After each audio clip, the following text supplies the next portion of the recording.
नमस्कार, आप देख रहे हैं न्यूज फॉर नेशन और मैं हूं सांत्वना आपके साथ। भारत ने बड़ी पहल करते हुए एक बार फिर से इंटरनेशनल रेल सेवाओं को बहाल किया है और इसी पहल में भारत अब समझौता एक्सप्रेस के बाद दोस्ती एक्सप्रेस को चलाने जा रही है।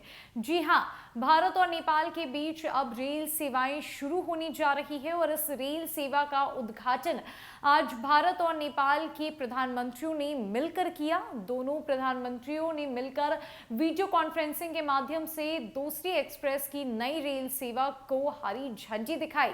आपको बता दें कि ये जो नई रेल सेवा है वो बिहार के जयनगर से होते हुए नेपाल के कुर्था तक जाएगी। काफी लंबे समय के बाद एक बार फिर से भारत तैयार है इंटरनेशनल रेल सेवा को शुरू करने के लिए। खास बात तो यह होगी कि इस दोस्ती एक्सप्रेस में सिर्फ और सिर्फ भारत और नेपाल के जो यात्री है वो ही ट्रैवल कर सकेंगे, उनके अलावा कोई और नहीं।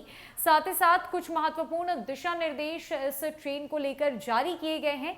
अगर आप ऐसा सोच रहे हैं कि आप दोस्ती एक्सप्रेस पर चढ़ के बिहार के जयनगर से नेपाल तक जाएंगे तो उसके लिए आपको कुछ महत्वपूर्ण बातों का ध्यान रखना बेहद जरूरी है। आपके लिए जो है वो कुछ दस्तावेजों की जरूरत भी पड़ने वाली है। सरकार का क्या कुछ दिशा निर्देश सामने आया है, रेलवे विभाग की तरफ से क्या कुछ बातें कही गई है और इस दोस्ती एक्सप्रेस में क्या कुछ खास है, देश के प्रधानमंत्री का क्या कहना है, सब कुछ जानते हैं इस खबर में। दरअसल भारत नेपाल के बीच नई रेल सेवा शुरू हो चुकी है और इसको लेकर सारी तैयारियां भी पूरी कर ली गई है।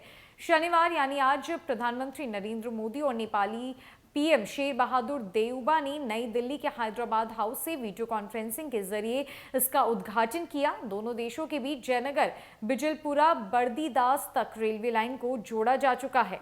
इसकी कुल लंबाई 69.08 किलोमीटर है। पहले चरण में 34.5 किलोमीटर रेल लाइन का उद्घाटन किया गया है, जो बिहार के जयनगर को नेपाल के जनकपुर के कुर्था स्टेशन से जोड़ रही है। डीआरएम आलोक अग्रवाल ने बताया कि आज यानी 2 अप्रैल को उद्घाटन के बाद रेलवे कर्मचारियों और कई बड़े अधिकारियों को लेकर ट्रेन कुर्था के लिए रवाना होगी। रविवार से यात्रियों के लिए ट्रेन का परिचालन शुरू हो जाएगा।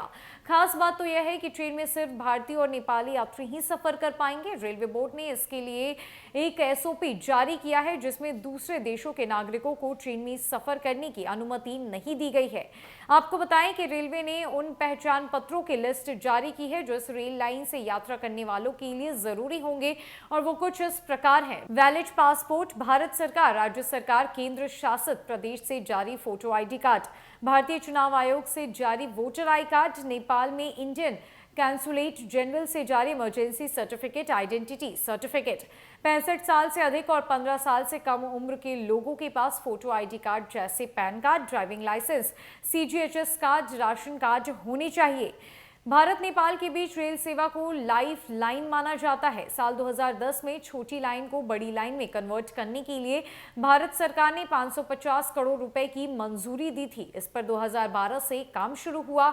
2014 तक दोनों देशों के बीच नेपाल नैरो गेज पर 3 ट्रेनें चलती थी, लेकिन ट्रेनों का सफर काफी लंबा होने के कारण कोयले की खपत भी काफी ज्यादा होती थी, जिसके चलते ट्रेन का परिचालन बंद कर दिया गया।